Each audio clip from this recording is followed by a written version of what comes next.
am very much in line with some of the points made by Mr. Ehlers. However, I should also say that I come from the state of Washington. I am downriver from the Hanford Nuclear Reservation, which is not cleaned by a darn sight. Obviously, was not a nuclear power issue initially, but nevertheless is a substantial nuclear waste issue today. And we're also from the state that had the Washington Public Power Supply System debacle, the largest bond default, I think, in the history of the country up to that point. And it's not just, seems to me, I have sort of two questions. One, if somebody could give us a handle of the total net federal subsidies thus far that have gone into nuclear energy, and that would include development, design, indemnification, et cetera, et cetera. And then the second question is, what can we do if we spend it on not coal, not nuclear, but something else? And take, for example, more fuel-efficient heat sources, et cetera, et cetera. What are the returns on investment and the relative risks and costs of those?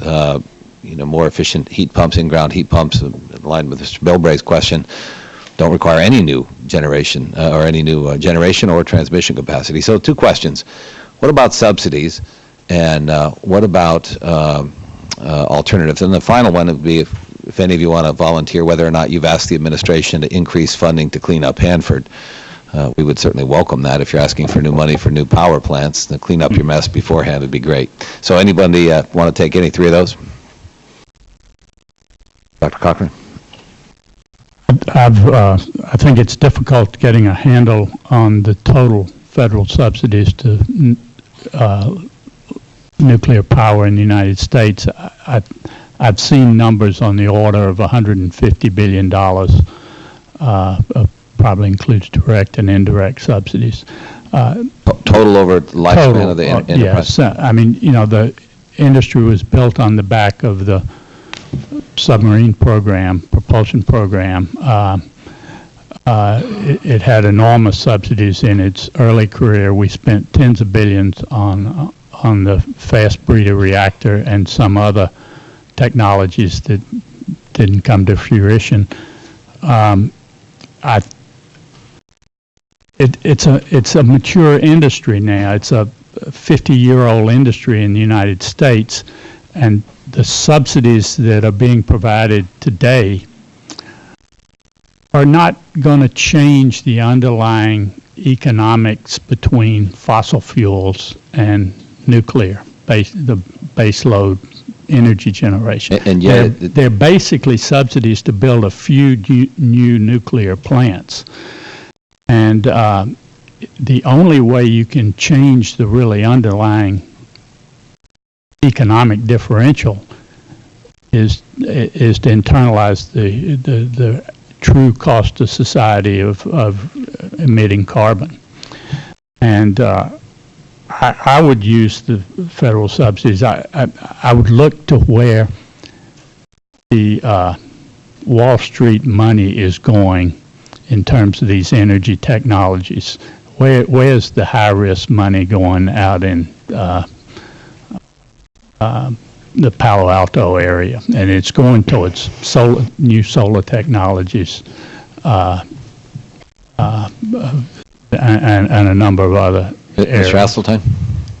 I would agree with Tom. I think it's very difficult to quantify the past support. It's sunk costs anyway, but so that's right. It's much easier to look at the financial support that's now being provided for the next generation of plants. And if you look at the Energy Policy Act, you can work through the numbers fairly easily. There's a production tax credit of 1.8 cents per kilowatt hour for up to 6,000 megawatts of new generation, very similar to the production tax credit that is provided for renewable energy resources as well.